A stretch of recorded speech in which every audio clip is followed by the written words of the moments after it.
Então, se eu chamar aqui, ó, previsões futuro, olha que beleza, eu já tenho as previsões para os meus próximos 3 anos. Como é que funciona? Ela vai criar uma reta que melhor descreve os seus dados. Então, suas previsões sempre vão seguir a equação dessa reta que melhor descreve os seus dados, que faz o melhor ajuste possível. Isso aí é uma regressão linear. Só para a gente dar uma olhada, e olha que interessante, esses pontos em verde são as nossas previsões.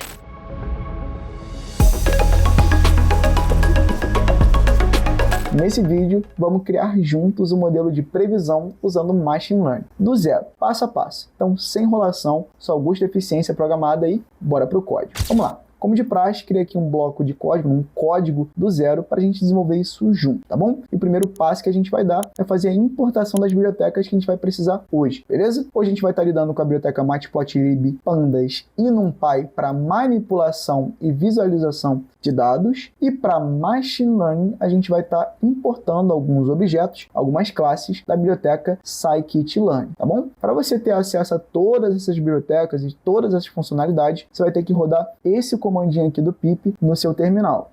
Para facilitar a sua vida, você pode simplesmente copiar isso aqui, acompanhando esse vídeo, mas para facilitar a sua vida, eu vou deixar esse comandinho aqui no link da descrição, junto com toda a pastinha desse projeto, incluindo o código e também a base de dados, tá bom? Que a gente vai estar utilizando hoje, mas só vai ficar disponível para quem deu like nesse vídeo, tá bom? Troca justa, a gente fornece para vocês os códigos e as bases de dados, vocês nos dão o like, beleza? Isso é justo, beleza? Então vamos lá. Já fiz a minha importação aqui, vou só rodar, beleza? Depois que importei minhas bibliotecas, o que eu vou fazer? Importar o conjunto de dados, né? Os dados que eu vou estar lidando hoje, que eu vou estar trabalhando hoje. Só para contextualizar, eu tenho aqui meus dados no formato de CSV e eles representam uma série histórica de vendas, né? Vendas anuais dentro de um período de 8 anos. E a nossa missão hoje é criar um modelinho de Machine Learning, nesse caso aqui uma regressão linear, já explico o que é, beleza? Mas é um modelo tradicional, que vai treinar com esses dados aqui e aprender a prever esse tipo de dado, prever essas vendas. Em nosso caso, a gente vai prever os próximos 3 anos de venda, beleza? Então vamos lá. Primeiro passo é importar essa base de dados, né? Eu vou ler esses arquivos, esses dados direto desse CSV e importar aqui dentro do Python. Como é que eu faço isso?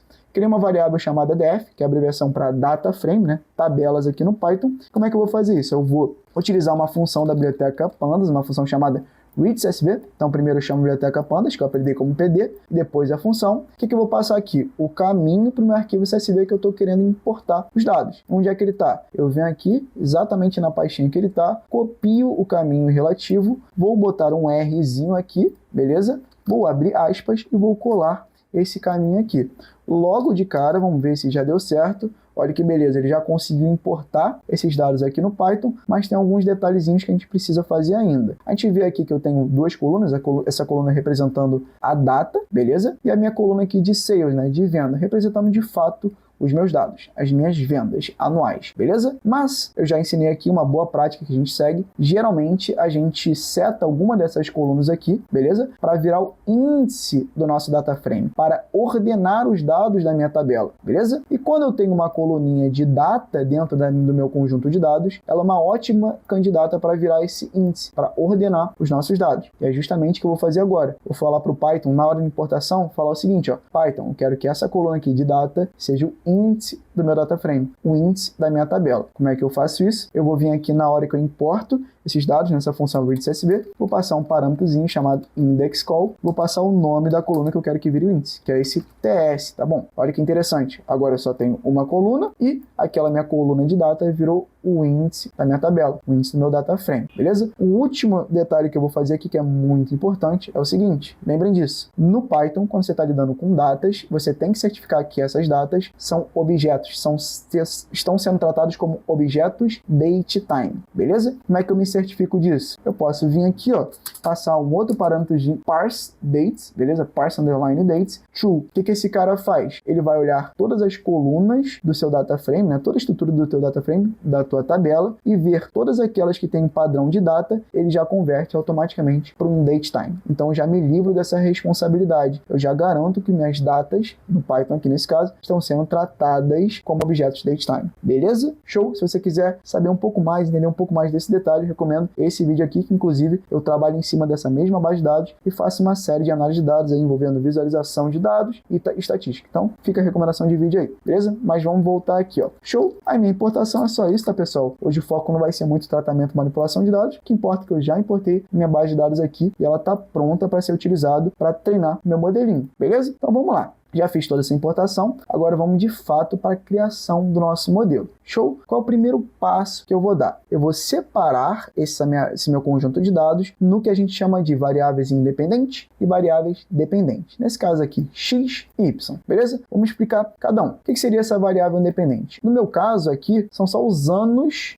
da minha série, beleza? Toda essa informação de ano. Por quê? O que é variável independente? É o que você dá de entrada para o seu modelo. O que ele vai utilizar de informação para prever o futuro. Nesse caso aqui, eu só vou criar um modelo simples que vai prever o futuro, sempre com base no passado. Então ele vai olhar os dados passados e tentar extrapolar para o futuro, beleza? Então nesse caso aqui, como eu só quero olhar para o passado, as únicas informações que eu vou dar para ele são as informações dos anos da minha série, no caso os anos passados, o histórico que eu vou utilizar para treinar esse meu modelo. E como é que eu vou importar, né? Como é que eu vou pegar essas informações dos anos da minha série? Simples, eu vou pegar minhas informações de data, que estão no índice do meu data frame, eu vou pegar só esse atributo de ano, né? Só esse valorzinho de ano. Como é que eu vou fazer isso, tá, pessoal? Simples. Primeiro eu vou chamar a minha tabela, meu data frame, que se chama df, vou acessar o meu índice, né? Então eu acesso o atributo index dessa minha tabela, porque de novo as informações de data estão no índice, beleza? Como eu quero só o valor do ano, eu vou acessar um atributo chamado year, beleza? Para pegar o ano. Como eu quero os valores em si, a matriz com esses valores, beleza? Eu uso um atributo chamado ponto values, eu boto um ponto values. Então fica mais ou menos assim o seu código, beleza? O que é a minha variável dependente? É justamente a variável que eu estou querendo prever, nesse caso aqui, as vendas. Por que eu preciso passar essa informação, né, na hora que eu vou treinar o meu modelo? Isso é muito importante, tá bom?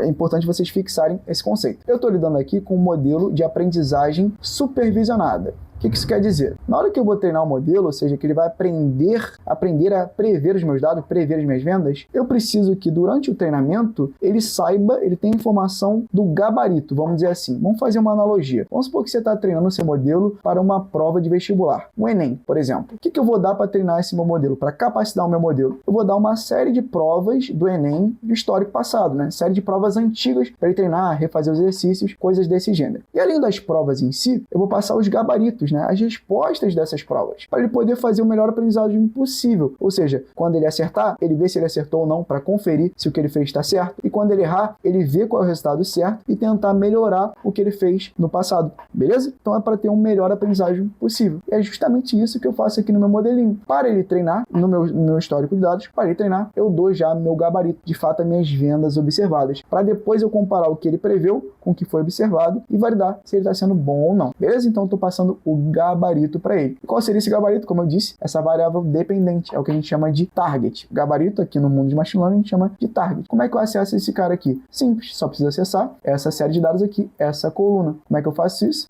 Chamo a minha variável chamada def, né? Chamo a minha tabela, abro um colchetes e passo aqui o nome da minha coluna, no caso de sales, beleza? Só nessa brincadeira eu consigo pegar esses valorzinhos aqui, tranquilo? Agora o que eu vou fazer? Eu vou de fato treinar o meu modelo com esse histórico de dados aqui, tranquilo? Como é que eu faço isso? Hoje eu vou criar um modelo de regressão linear, modelo bem tradicional e simples, né? Simples, mas muito eficiente, beleza? Às vezes ele até resolve um problema complexo. Como é que ela funciona? Ela basicamente vai criar, vou até mostrar um gráfico aqui que a gente vai reproduzir. Como é que funciona? Ela vai criar uma reta que melhor descreve os seus dados. Então, suas previsões sempre vão seguir a equação dessa reta que melhor descreve os seus dados, que faz o melhor ajuste possível. Isso aí é uma regressão linear. Como é que a gente cria ela aqui no Python? Muito simples. Vou chamar aqui esse objeto que eu importei lá em cima, chamado Linear Regression, regressão linear, beleza? E vou passar aqui um método chamado fit, que é de fato para fazer o ajuste, para treinar o meu modelo. O que eu vou passar aqui? A minha variável independente, que é esse x, e a minha variável dependente, meu gabarito, meu target, beleza? Que é o meu y. Aqui, vocês vão ver que ele vai reclamar por conta só de uma frescura, né? Um formato dos dados que a regressão linear aceita, tá vendo? Ele vem até aqui, dá um erro todo escroto aqui, mas ele fala aqui o seguinte, ó, ele já me dá a dica, reshape your data, ou seja, dá um reshape nos seus dados usando esse métodozinho aqui. Então, quando eu vi esse erro pela primeira vez, eu só olhei, dei uma interpretada, peguei essa dica da própria biblioteca, do próprio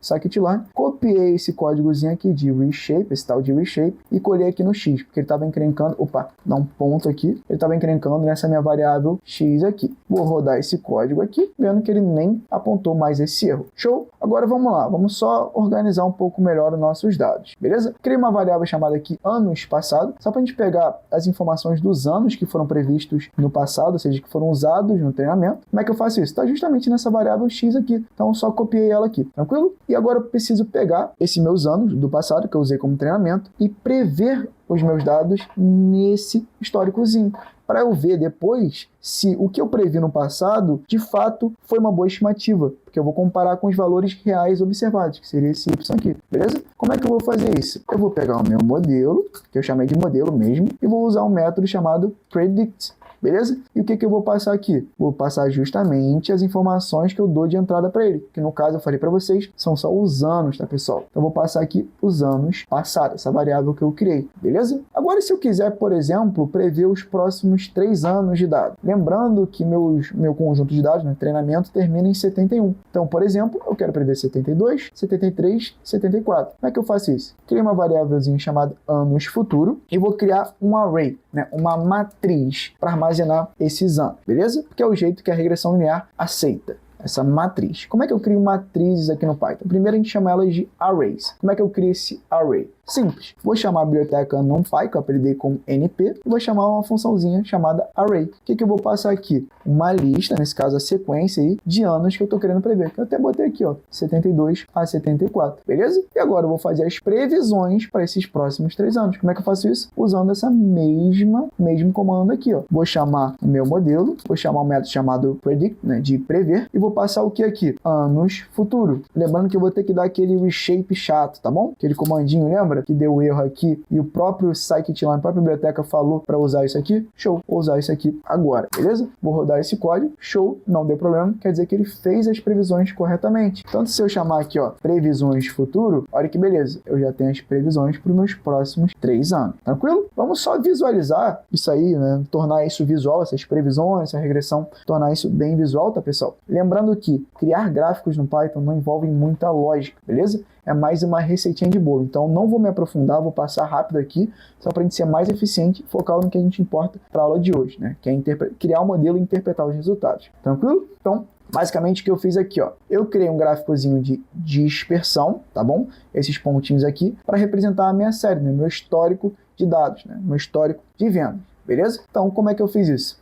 Eu criei um gráfico de dispersão usando essa funçãozinha scatterplot, beleza? Que a gente chama de gráfico de dispersão aqui no Python. E passei aqui aquele meu XY, que são meus dados históricos, né? Meus dados do passado, meus anos, beleza? Os meus anos e também meus valores de venda de fato observados, tá bom? E aqui eu usei um gráficozinho de linha usando a função plot da biblioteca matplotlib, tá bom? E passei aqui todo o histórico de previsões do passado considerando a nossa regressãozinha linear. E pronto, aqui em vermelho eu tenho minha regressão linear e aqui no azul tem meus pontos, meus dados históricos. Tranquilo? Como é que a gente vê visualmente se a regressão linear está fazendo sentido, se ela é boa ou não, se ela está fazendo um bom ajuste dos dados ou não? Olha, o ideal é que esses pontinhos aqui estejam mais próximos possíveis dessa reta, porque o quanto mais distante esses pontos são, quer dizer que o erro da tua regressão é alto, quer dizer que ela não está fazendo um bom ajuste dos dados. O ideal é que esses pontos estejam bem próximos dessa reta aqui, como por exemplo 1964, 65, 66 está perfeito, tá bom? E também aqui o 71, por exemplo. Parece que só 1970 que de fato foi algo fora de série, né? Foi algo anômalo, beleza? Provavelmente um outlier, algo bem pontual que está mais distante da tua reta. Então, nesse ano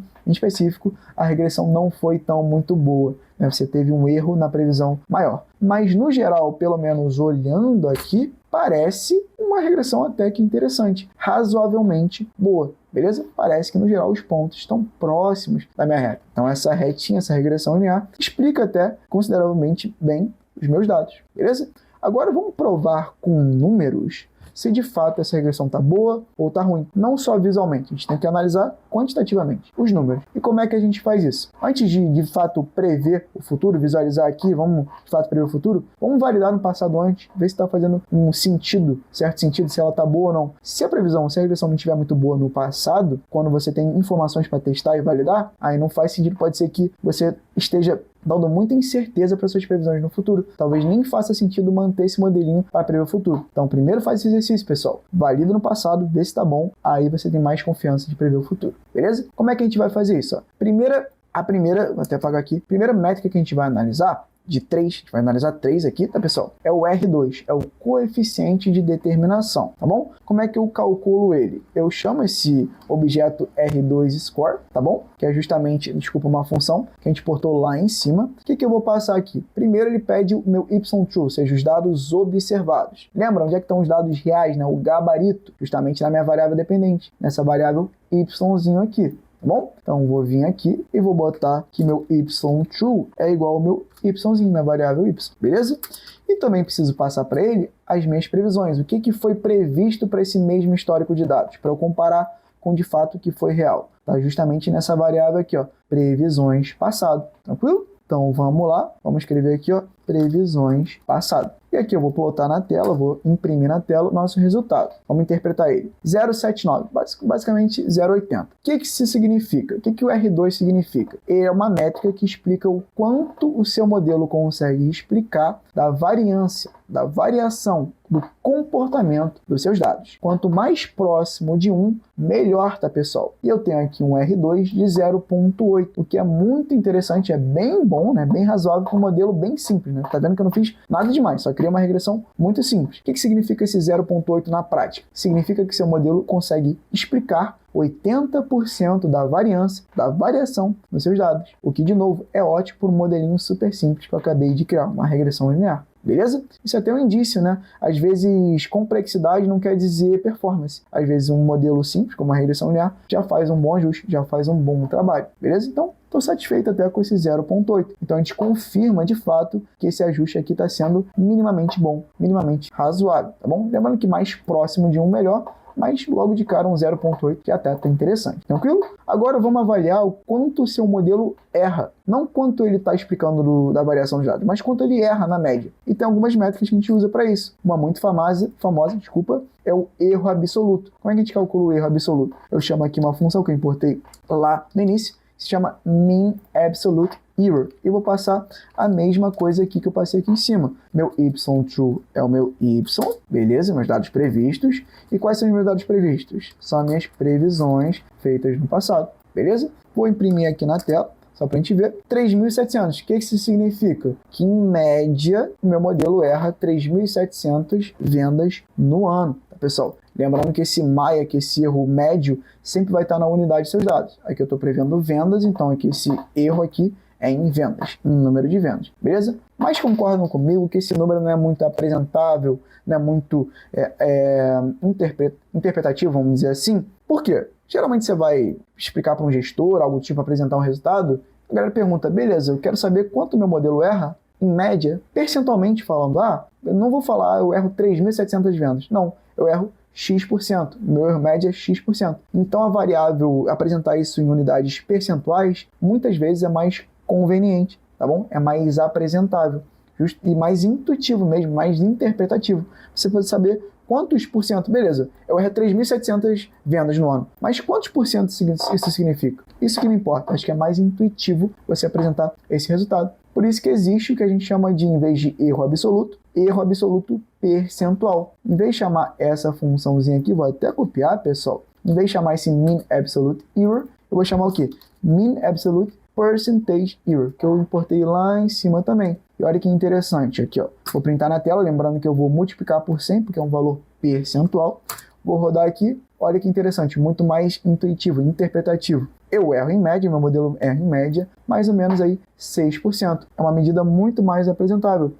Ô chefe, por exemplo, criei um modelinho aqui de previsão de vendas, eu estou errando aí, na média, 6%. E de novo, isso me parece bem bom, um resultado bem bom para um modelo extremamente simples que eu criei aqui. Se eu quiser aprimorar o meu modelo, coisas desse gênero, eu poderia buscar outros modelos um pouquinho mais complexos, como o modelo de médias móveis, o SARIMO, o ARIMO, modelo autorregressivo. Inclusive, se você quiser que eu traga um modelinho, um exemplo dele, né, melhorando esse projetinho aqui, já deixa nos comentários aí que eu vou, ou deixa o seu like que eu vou entender que você quer, beleza? Eu trago esse conteúdo também. Ou, por exemplo, se eu quiser melhorar a performance do meu modelo, pode ser que eu dê mais informações para esse meu modelo. Então, em vez de só inserir para ele os anos de dado, para ele prever só com base no histórico, criar uma nova variável aqui, alguma variável, sei lá, meteorológica, temperatura. Vamos supor que você quer prever geração de energia solar. Pô, dá como informação a temperatura média, dá como informação, por exemplo, a evolução da capacidade instalada de geração de parques solares ao longo dos anos, coisas desse gênero, beleza? Você dá mais informação para o seu modelo treinar e tentar prever o que você quer, prever os seus dados. Tranquilo? Só para complementar, para a gente fechar aqui, se eu quisesse, nesse gráfico aqui, plotar os meus próximos anos, né? Eu fiz de novo um scatter plotzinho aqui, mas em vez de inserir os dados históricos, né? Eu inseri aqui usando os dados futuros, né? Então essas variáveis aqui de anos futuros, né? Os próximos anos, e de fato as previsões. Botei até uma cor diferente aqui, um verde, tá bom, pessoal? Só para a gente dar uma olhada. E olha que interessante, esses pontos em verde são as nossas previsões. Logicamente, ele está acompanhando perfeitamente reto, porque, como eu disse, cria uma regressão linear. Qualquer previsão utilizando ela vai seguir a equação dessa reta. Como eu estou vendo uma tendência de aumento nos meus dados, essa minha regressão aqui está sempre ascendente, né? Sempre crescendo. Então, para os próximos anos, o que o modelo está enxergando? Uma continuação dessa tendência de alta, beleza? Ano após ano, eu vou ter um aumento nas vendas, felizmente. Lembrando que isso aqui são estimativas. Nunca trabalhamos com a verdade absoluta. Isso aqui são só estimativas do seu modelo. Beleza? O modelo tem um erro, então tem toda uma incerteza atrelada. Mas é isso que eu queria ensinar para vocês. Se vocês quiserem mais conteúdo de machine learning, isso aqui é um pouquinho avançado, né? Um pouquinho difícil, mas de pouquinho em pouquinho a gente vai começando aqui com esses modelinhos mais clássicos aqui. Beleza? Então, isso aqui que eu queria apresentar para vocês. Tô ficando por aqui. Bons estudos e até a próxima.